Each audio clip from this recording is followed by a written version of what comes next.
American Experience is made possible by the Alfred P. Sloan Foundation to enhance public understanding of the role of technology. The foundation also seeks to portray the lives of the men and women engaged in scientific and technological pursuit.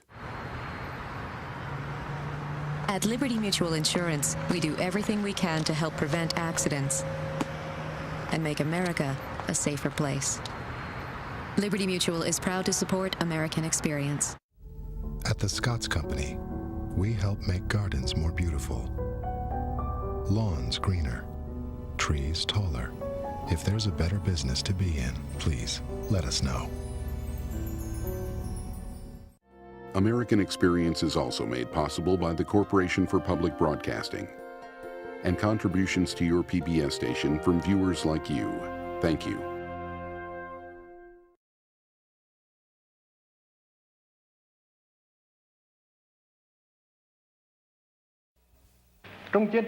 In a war, it is natural that there are losses and sacrifice. Our people are determined to fight on. We will endure all sacrifice for 10 years, 20 years, or longer until complete victory. Throughout Vietnam's history, this has always been the case. It was so in the past, it will be so in the future. This is something we can be sure of.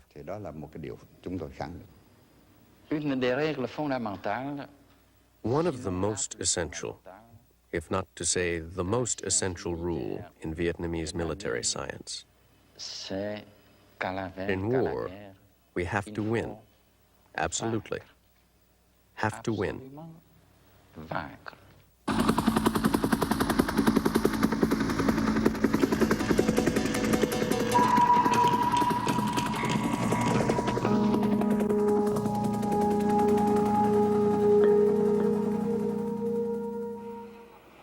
In October 1954, after 9 years of war, French troops left Hanoi.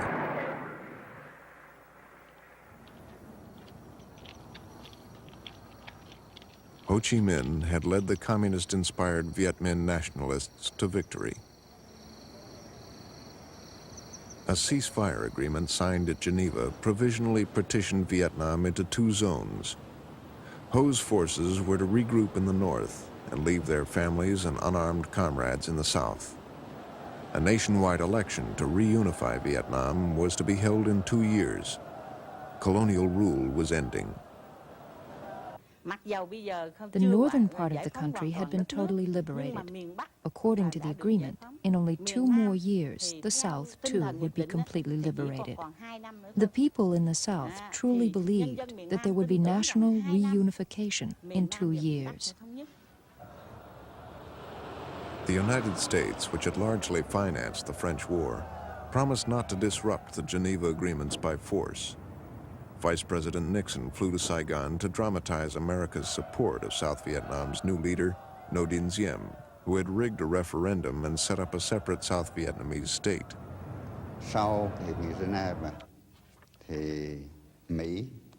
After the Geneva Conference, the United States pushed the French out of the South and backed Ngo Dinh Diem to organize a government there. Ngo Dinh Diem was a cruel and reactionary tyrant.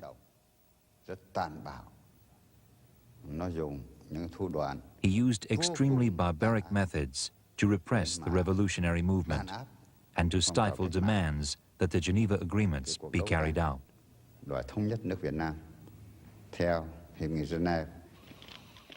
The Eisenhower administration backed Diem's rejection of the nationwide elections called for at Geneva. With American aid and advisors, Diem strengthened his power using soldiers and police who had formerly served the French.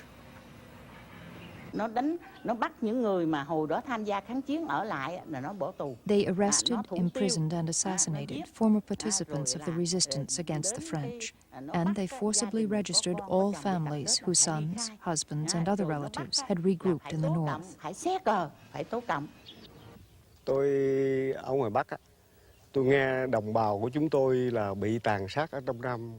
While I was in the north, I heard that people in the south were being killed in droves. among them members of my family. I was very worried, and my heart ached for them. I went to my superiors and volunteered to return to the South to fight in any way I could. Ho Chi Minh wanted a political solution. So did the Soviet Union and China, who feared a possible war with America.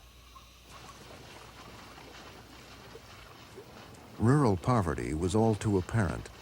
A decade earlier, a famine in the north had taken an estimated 2 million lives. Raising food production was a priority. The Hanoi leadership launched a program to distribute land to the peasants. The estates of rural landlords were shared out among 3/4 of the peasantry. The political aim was to break the influence of the old landowning class. A land reform team came from the central government to coordinate the program with the local inhabitants. The people in the area would then be invited to meetings where the poor and landless peasants would describe their situation.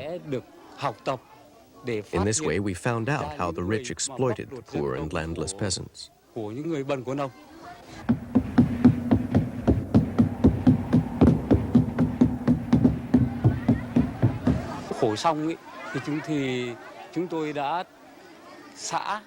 With help from the government team, we classified the landlords in different categories. Then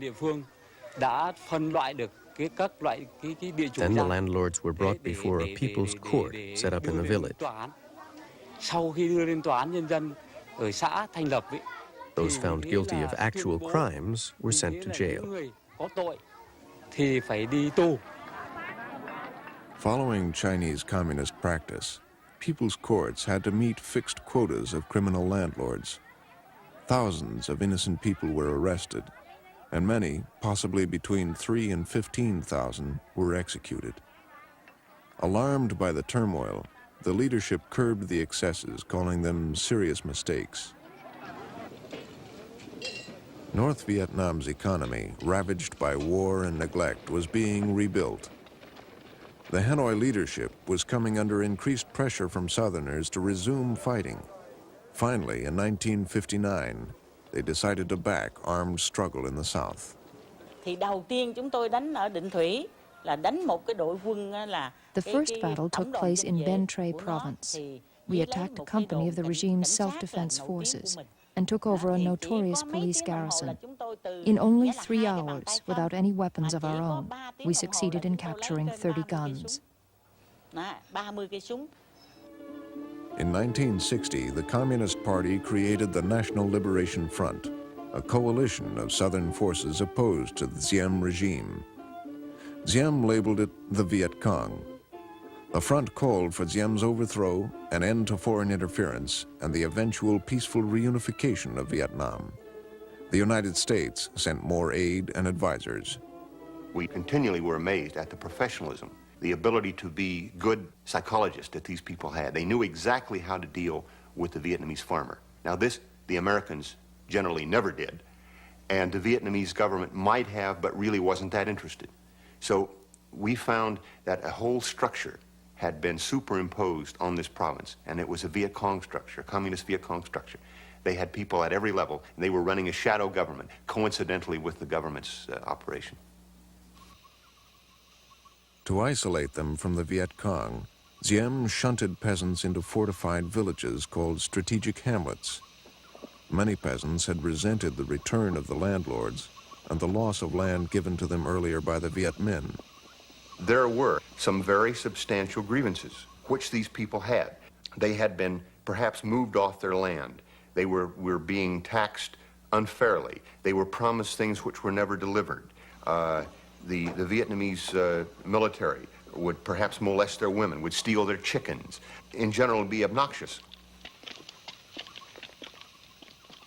The Saigon government tried to control the rural population as Viet Cong teams assassinated local officials. They would send in a small squad of people, maybe 5 or 6 men in the middle of the night. They would seize the hamlet chief in his house, haul him out to the center of the hamlet, and convene the whole village to watch this. And then they would cut his head off. They would make him kneel down and they would shoot him in the head, whatever technique they wanted to use. And of course, this frightened the Vietnamese. Because of the insecurity in the countryside, the normal Vietnamese government civil servant, the teachers, the agricultural advisors, could not go into these hamlets. The provincial junkyard was littered with blown up ambulances, blown up education vehicles. They simply put mines in the road, and as the government people went out to a hamlet, the Viet Cong destroyed them, and they put the fear of God in them. Saigon's government army swept through the countryside in search of Viet Cong suspects.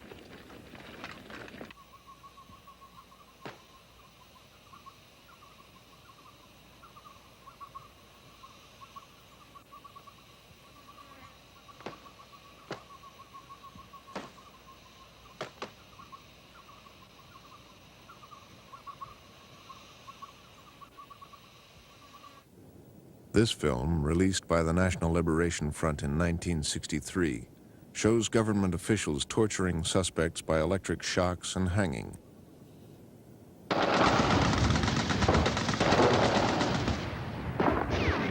By now, the Viet Cong force had grown. Their objectives were the capture of government outposts and the destruction of strategic hamlets.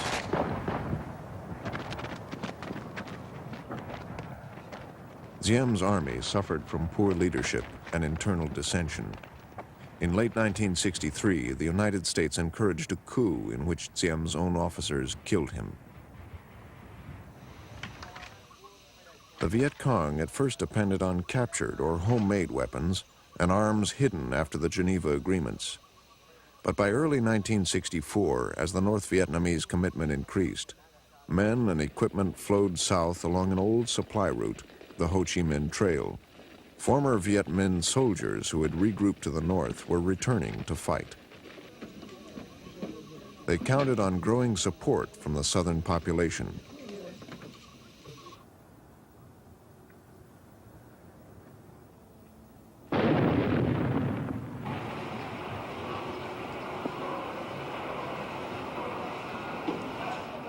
Stepping up sabotage activities, they struck at the heart of Saigon, attacking American installations. Trong quá trình hoạt động ở đó, thì tôi sẽ nắm tình hình toàn bộ các. When I worked on the docks, I collected information on American facilities, on all their ships and their military warehouses. Mang cái tính chất là quân sự. Sau khi là phát I hiện learned that the USS Card was coming up the river, carrying all kinds of aircraft to kill the Vietnamese people. nhân dân Việt Nam biến cái căm thù đó thành hành động. I was able to transform my anger into action when I was given the job of trying to blow up the ship. Hạm của Mỹ, tôi với một đồng chí nữa mới mang trái, dùng kỹ thuật đặc công. Using commando tactics, we entered into a sewer, Trong cái đường cống đó crawling thì along because it có was so những cái narrow. chỗ thì nó lớn, có những cái chỗ nó nhỏ. Có Sometimes lúc we là could chúng walk tôi by có thể đi crouching. khom vậy được, có những cái lúc là phải bò. Sau khi đặt xong rồi thì After we had placed the two mines, I checked the automatic ignition device again. trong lúc mà It was 2 a.m. when I finished checking everything. My comrade and I then began to crawl back to the other end of the sewage system. giờ là trái phát nổ lên. Thì lúc phát nổ là When the mines cả cái exploded vùng đó at điện exactly tắt hết. 3 a.m., Điện tắt the hết. whole area was blacked Thì out, một cái tiếng nổ dữ dội and the two of us were so làm happy cho là anh em chúng knowing tôi that our rất mission là had phấn been khởi. accomplished. Coi như là cái trận đánh là thành công. In August 1964, President Johnson reacted to reports of a naval clash in the Gulf of Tonkin by ordering a reprisal air raid. Renewed hostile actions against United States ships on the high seas in the Gulf of Tonkin have today required me to take action in reply. U.S. aircraft were bombing North Vietnam for the first time. Not until I was about halfway to our target area did I start to realize that this was actual combat. And things that we had trained and prepared for, the eventuality like this, I never really, thought that it would really actually happen. But all of a sudden, here we were, and I was in it. I was visiting Quang Ninh province when suddenly I saw a formation of airplanes coming from the sea, flying straight toward the mining area.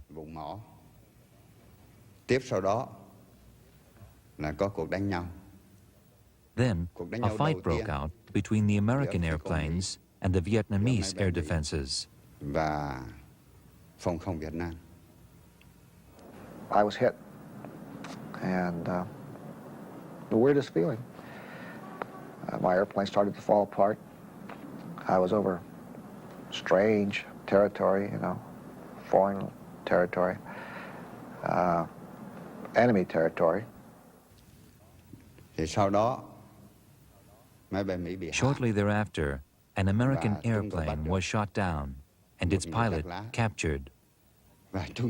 Before returning to Hanoi, I met with this pilot, Everett Alvarez.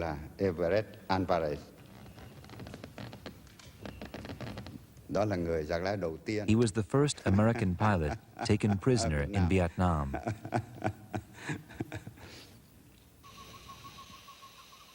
A decade after the Geneva Agreements, North Vietnam was under attack, its developing economy threatened. A decade during which land under irrigation had doubled. Electrical production had increased tenfold.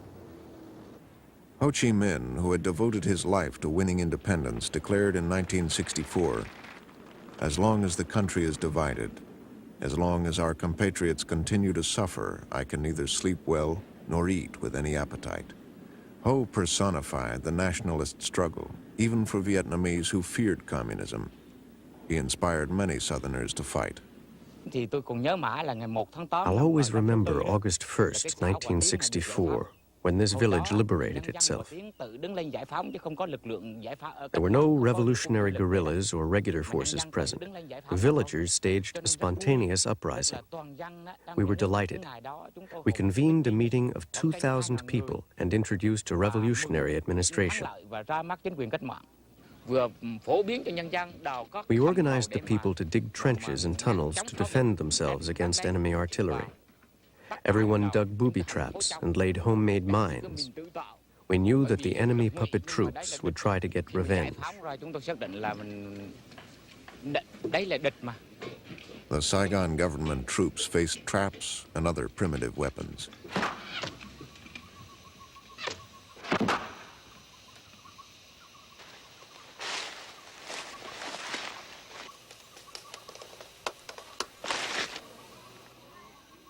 The military force of the National Liberation Front, the People's Liberation Army, drew on experiences gained in fighting the French, paying attention to detail and planning.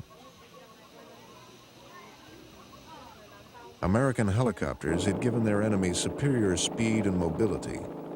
They devised counter-tactics to wait and lure the helicopters within range.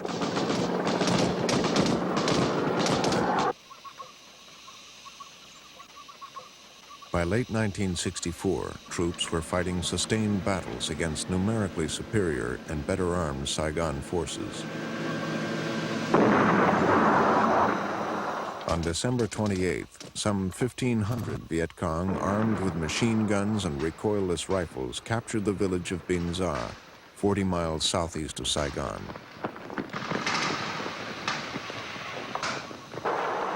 On December 30th, after U.S. helicopters flew in reinforcements, Saigon troops recaptured the village. The battle continued for 5 days. The Viet Cong destroyed 2 South Vietnamese battalions, killing 158 soldiers and 5 American advisors. By March 1965, U.S. Marines were in Vietnam, the first American combat troops to arrive.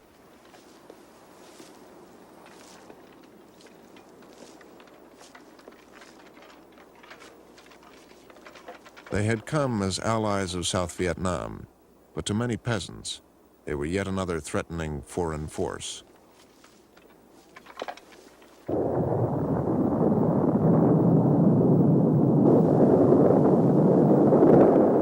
Bien Hoa, March 18, 1965.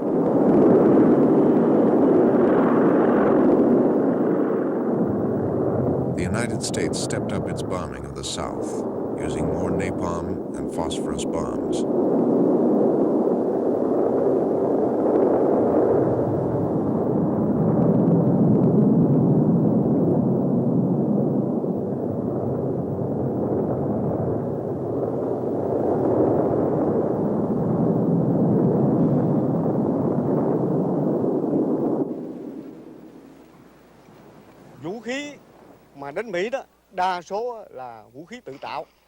Unexploded American bombs and shells were dug up by the old people and the kids, sawed up in order to get to the gunpowder and explosives.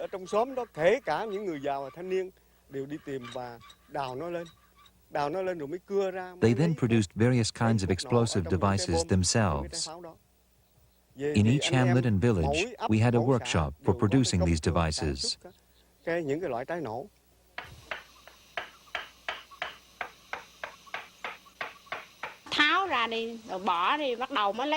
We unscrewed the detonators first of all, then used a saw to cut the bombs in half.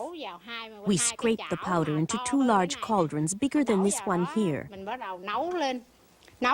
Next, we melted the powder down into a thick liquid and poured it into a container like this one until it was completely full. We then made a detonator and inserted it here.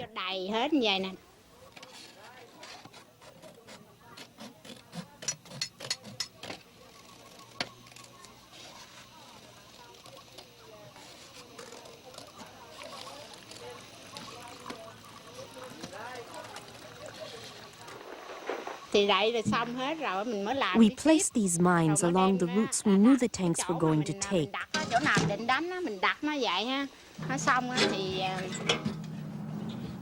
When the tanks went by, they would hit this thing here, exploding the mine and causing the tank to turn over.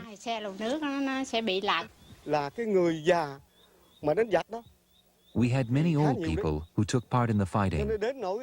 Have you heard of Mrs. Nguyen Thi Ran, who was over 80 years old when she became a military heroine? We had many men and women who were more than 50 years old when they became heroes and heroines in the struggle against the United States. The children were even more active and creative. They mostly used homemade weapons, manufactured precisely to fight the enemy in each area.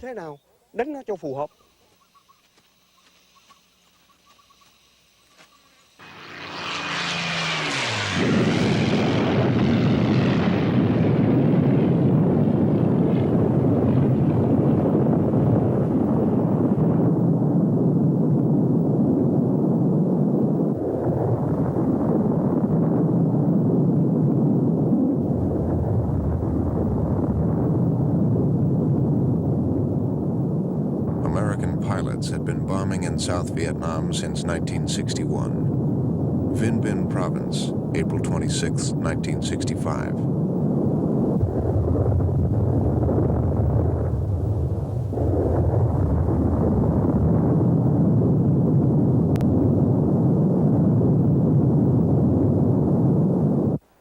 On July 1st, the Viet Cong mortared the U.S. Air Base at Da Nang. American Marines were deployed to nearby Cam Nay, a cluster of hamlets. They drew fire. As we started moving, some of the so-called civilians, quote unquote, is on the news, got killed.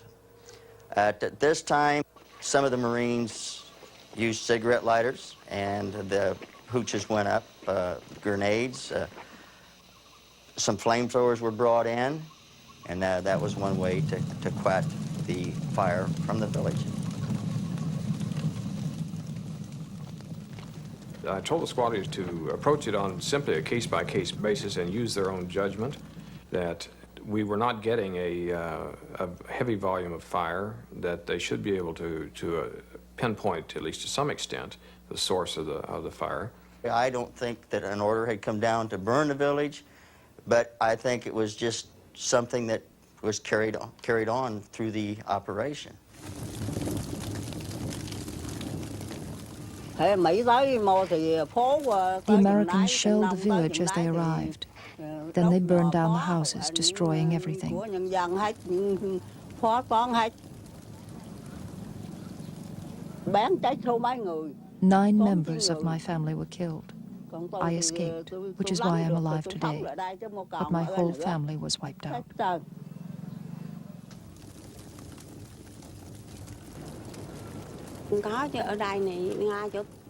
Many people were wounded. Where I'm sitting now, one person was shot as she returned from harvesting rice. She was taken to hospital, and there she died. The Americans came into my house with their interpreters and drove us out. They refused to let us take any belongings with us.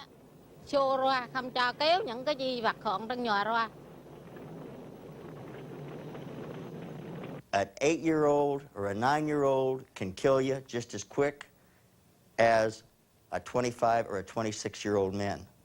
Now, these people have been fighting this war a long, long time.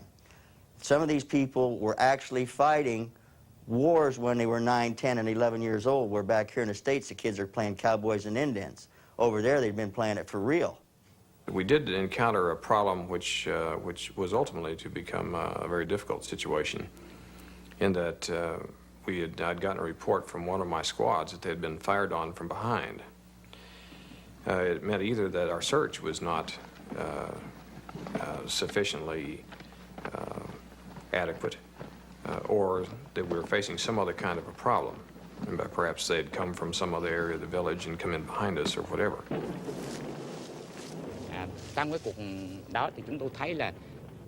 I witnessed the destruction because I was fighting there.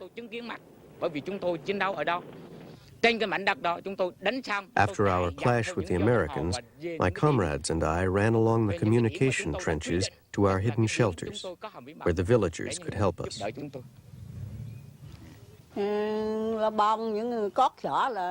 Wherever the Americans went, they burned and destroyed and killed. I didn't see any guerrillas being killed, only villagers.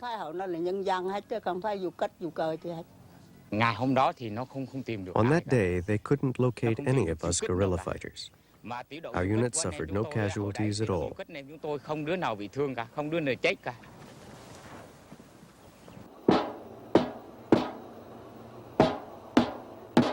In North Vietnam, villagers and militia now faced regular American bombing attacks.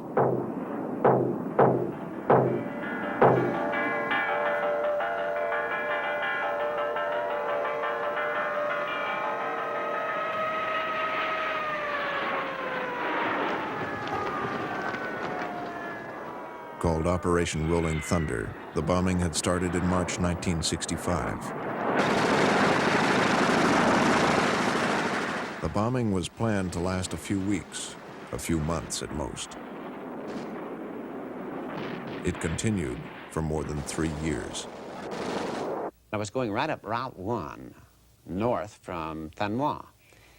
I had to raise up to go over the hill just a little, and when I did, I was receiving automatic weapons fire right down my nose from some fixed positions, and I never quite even reached my target, and they just shot me to pieces. The official list of bombing targets grew, from Army and Navy bases and radar sites to railways, roads, bridges, and anything that resembled a military vehicle.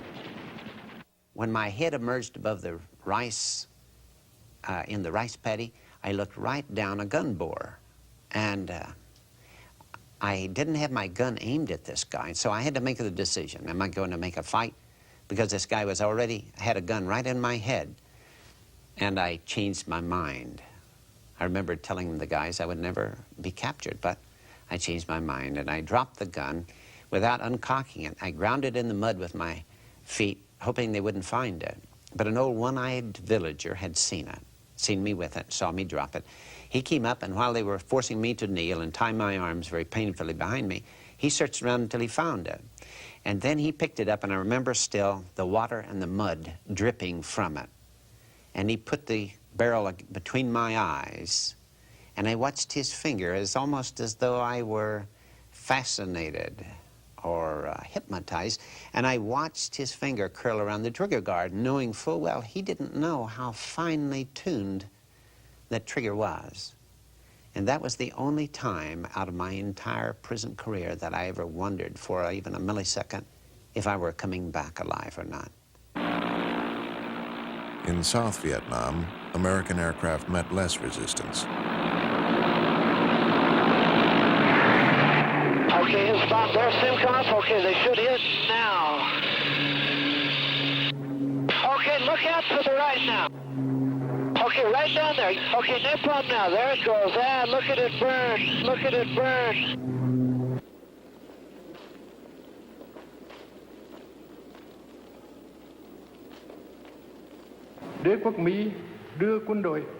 The American imperialists have invaded the South with their troops and have tried to destroy the North with their aircraft.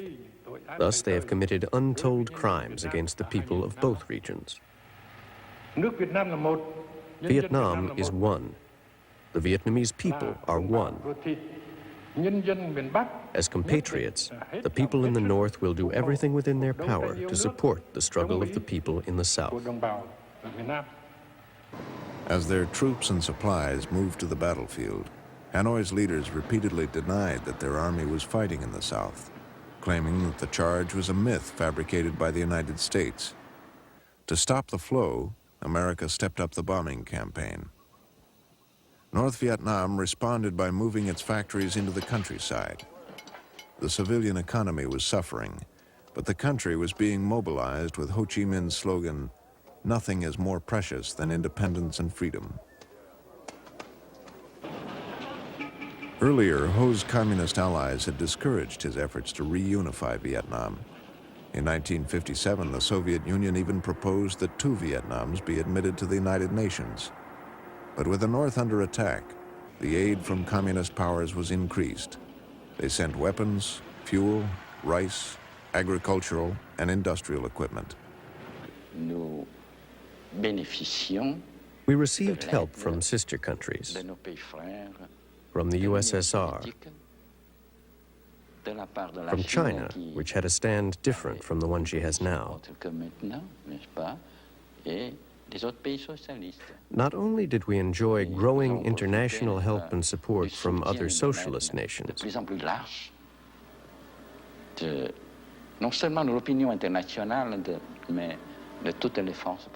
but also from the progressive forces in all other countries.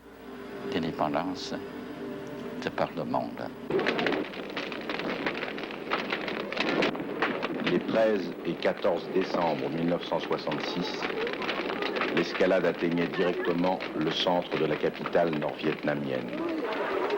En voici les toutes premières images rapportées de Hanoï.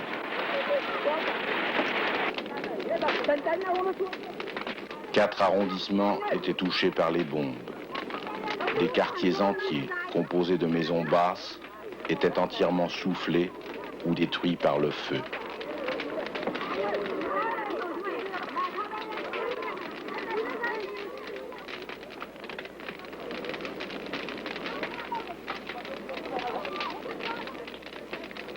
Malgré les informations transmises par le correspondant permanent de l'agence France-Presse à Hanoï, Washington ne reconnut les faits qu'après plusieurs démentis.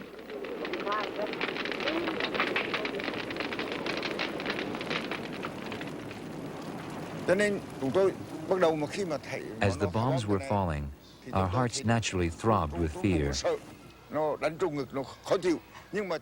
But when that happened, we either carried the stretcher out to bring in the wounded or went out to visit the injured, and our fear dissipated as a result. My experience was that fear arose when you sat there worrying about things. But when you kept yourselves occupied, you lost your fear.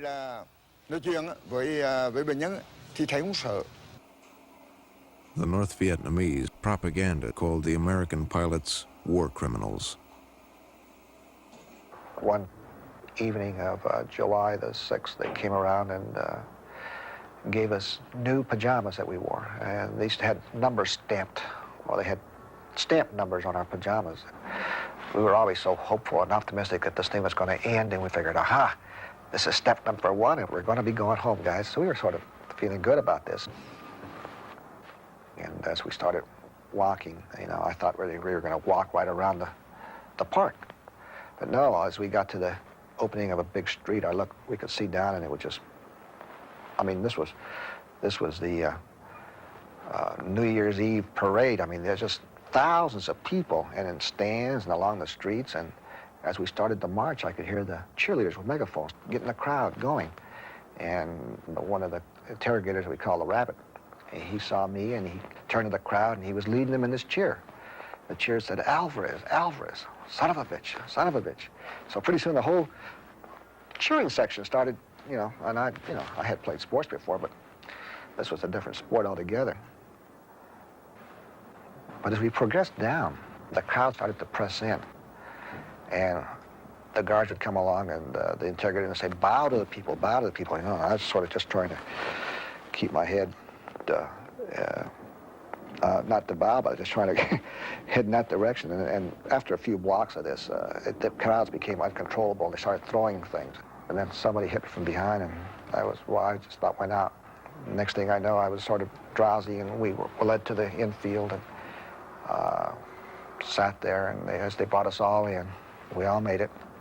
They started with my wrists, with my arms behind my back, and wrapped my arms together under the armpits.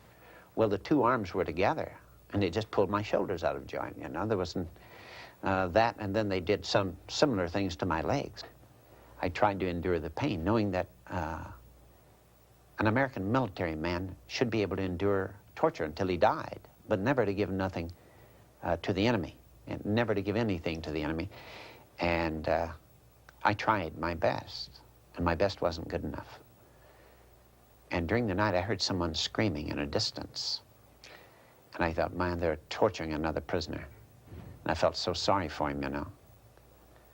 And then I would come back more closely to consciousness and found out it was me I was hearing in the distance.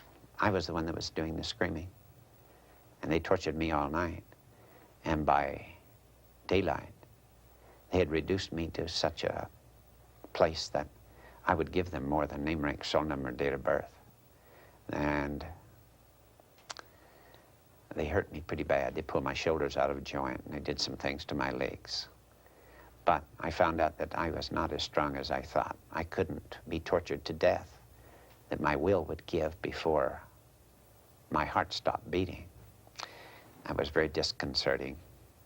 I lived in abject misery for the rest of the time I was a prisoner.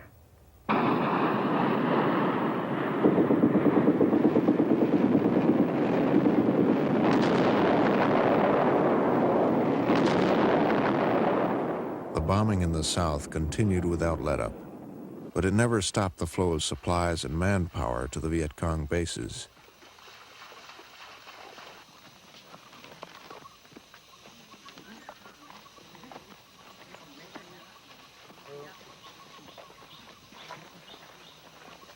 Many bases were tunnels stretching for hundreds of yards underground.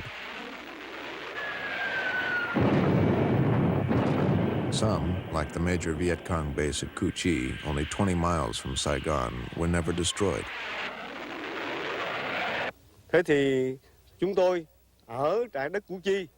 We used Cu Chi as a training base and staging area.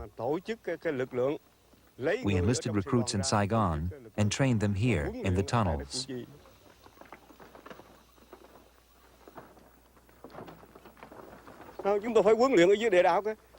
We raised their political consciousness and taught them tactical skills, preparing them for big assignments, such as attacking large enemy hotels. They learned to use automobiles and Honda motorcycles, firing handguns to hit the enemy with a single shot. In the city, we had people who specialized in forging documents. Whenever the enemy produced any kind of document, we were always able to acquire a copy and produce an exact replica right in the heart of Saigon itself.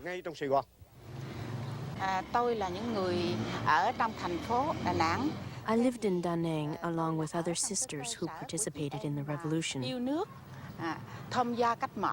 We organized clandestine activities and provided communication between the revolutionary base area and the city. We carried out political struggles against the enemy. Viet Cong spies and agents continually passed useful information to the guerrilla bases.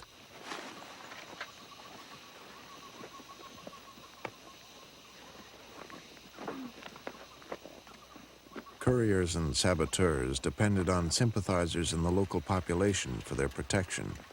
If caught, they expected little mercy. They tried to force me to confess that I was involved with the Viet Cong.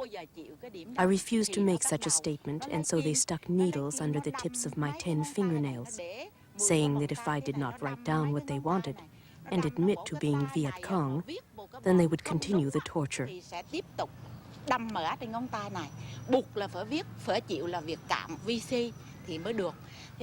But I was determined to say nothing. I was extremely angry at the enemy, and I loved my country so much. This was because everyday bombs and shells and the blood and bones of my people appeared before my eyes. I was extremely outraged and would never come out with any information. They tied my nipples to electric wires, then gave me electric shocks, knocking me to the floor every time they did so. They said if they did not get the necessary information, they would continue with the torture. 2 American advisors were always standing on either side of me.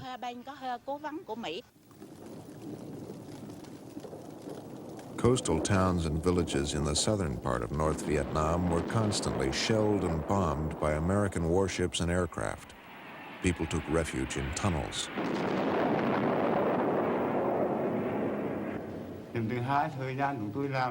We spent more than 2 years building the whole complex. The largest number of people living in the tunnel at any one time was more than 1,000. The lowest number was more than 200. My house had been bombed, and I had to give birth to my baby in the tunnel.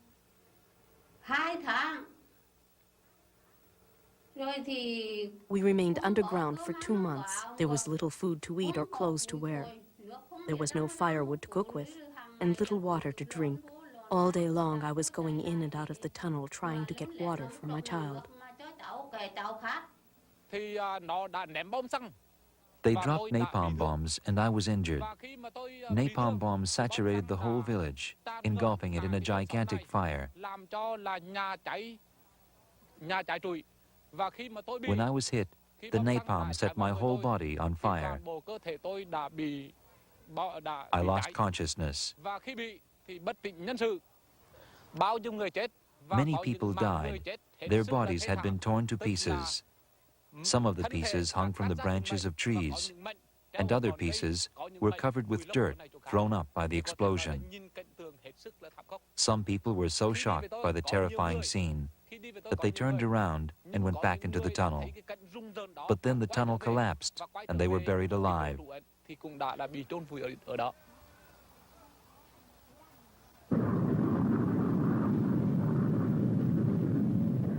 B-52 bombers had begun to bomb the South in June 1965.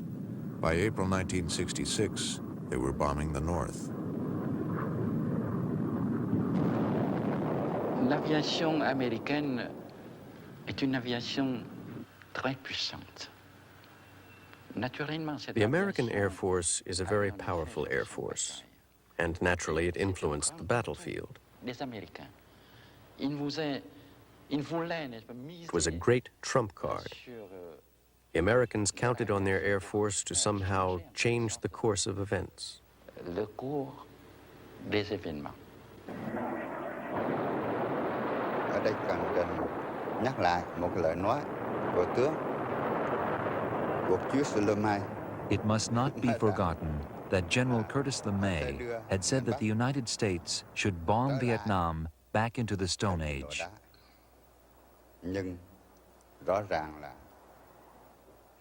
But they were greatly mistaken. The destruction of the North, with all the efforts and all the barbarity of Imperial America, only caused the people to be more resilient, more resolute in their determination to resist and to win. chiến thắng. Cái điều có ý nghĩa quyết định là chúng tôi The key factor in the struggle was the opening up of a trail, appropriately called the Ho Chi Minh Trail, to link the North to the South. nối liền miền Bắc với miền Nam.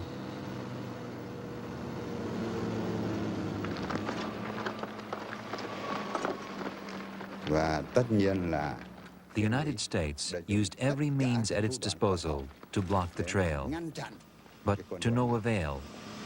nhưng mà tất cả thủ đoạn này đều đã thất The bại. Ho Chi Minh Trail developed day by day, becoming a network of roads over which weapons, military supplies, and tens of thousands of soldiers were moved into the South for combat. Chiến sĩ đi chiến đấu ở miền Nam. Thế mà vào đến trong đó thì phải I left the North, gần 3 taking tháng. 3 months to reach the South. Gần 3 tháng thì vào đến trong. On the way, Thế vào we đến, constantly faced dọc đường đi flares, thì all kinds of pháo sáng là bombs thả and xuống địch, rockets. bom thả, rồi chúng dùng máy bay. We bỏ couldn't bom stop tọa độ for any khai time phá. along the route until we had reached our resting place. Thế đi thì là dọc đường chúng tôi là mưa, gió, rét, đi đến đâu mà theo quy định thì ở đấy đã căng võng, nằm võng Then we would sleep in hammocks ở trên mắc ở rừng. and begin marching again at 4 o'clock Ngủ the trong next một đêm morning. đó được. Xong rồi đến sáng, là 4 giờ sáng chúng tôi lại dậy tiếp tục. The Ho Chi Minh Trail was not a single trail, but a web of trails, some threading through Laos and Cambodia.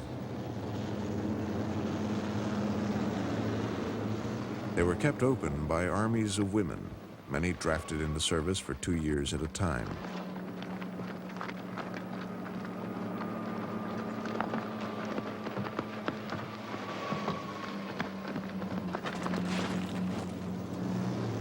Throughout 1967, more and more soldiers were moving from north to south every month. Và họ cũng hiểu rằng anh em The miền Bắc Northern vào chiến brothers đấu came là here vì to cái fight because of their sense of solidarity and responsibility toward us. After all, this was not their native village, and they did not have to fight here. There were never any problems between us Southerners and Northerners. Bắc miền Nam chúng tôi không có vấn đề gì cả. The North Vietnamese troops were highly disciplined and tightly controlled. As in the Chinese Communist Army, each soldier belonged to a three-man cell.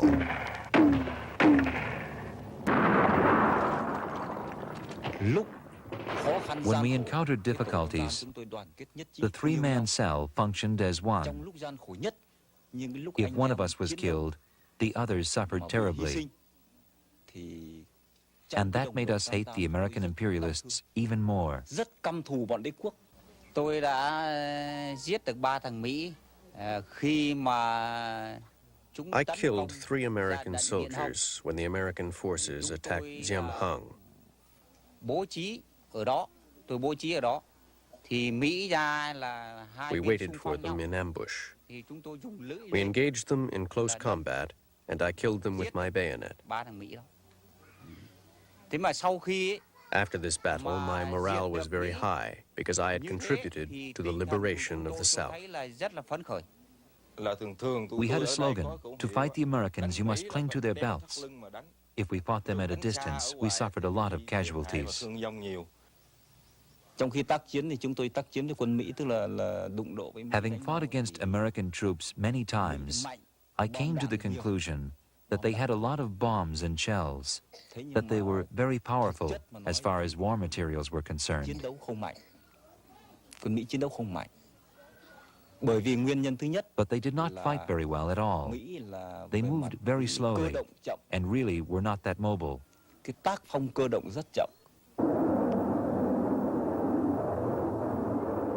In both North and South Vietnam, daily life accommodated to the rhythms of war.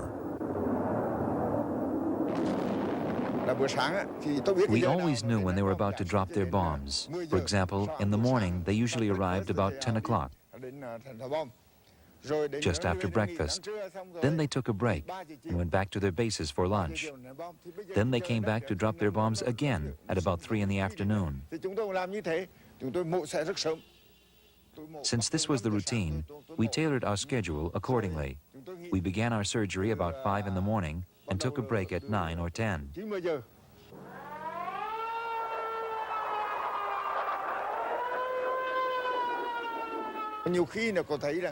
When the bombs didn't fall on time, we felt extremely uncomfortable, wondering why they hadn't fallen yet. This wasn't fear. We simply wanted the bombing to be over with so that we could get back to our work. By 1968, Soviet-made missiles and anti-aircraft batteries ringed Hanoi. At that time, we were filled with fervor. I can tell you, there's something strange about the Vietnamese. They could never remain long in a bomb shelter. Whenever an airplane was shot down, everybody, including doctors, rushed out to look at it.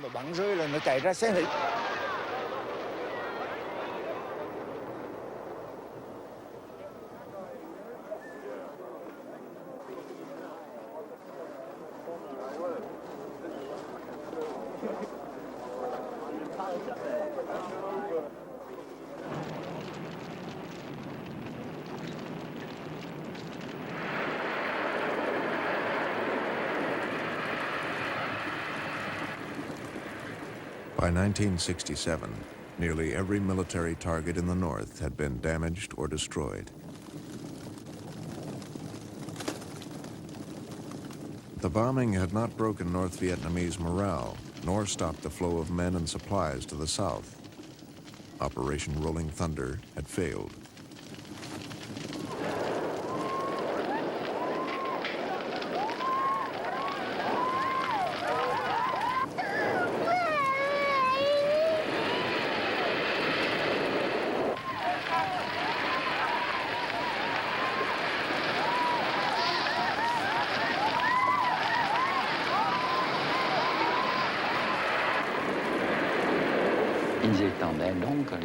They had spread the hostilities over the entire territory of our country. It was absolutely normal and necessary for us to mobilize all our forces, political and military, in order to carry on the struggle and to reach final victory. In January 1968, 20,000 Northern troops moved south. They were poised for a fresh, ambitious offensive, the Tet Offensive.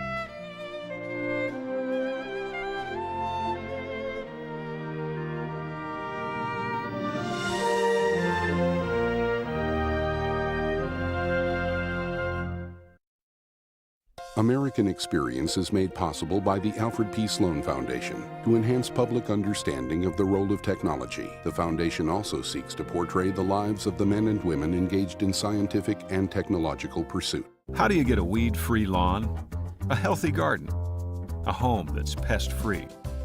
Every day we work to find new and better solutions. Ortho, proud to support the American Experience on PBS. At Liberty Mutual Insurance, we do everything we can to help prevent accidents and make America a safer place. Liberty Mutual is proud to support American Experience. American Experience is also made possible by the Corporation for Public Broadcasting and contributions to your PBS station from viewers like you. Thank you. Major funding for this program was provided by the National Endowment for the Humanities.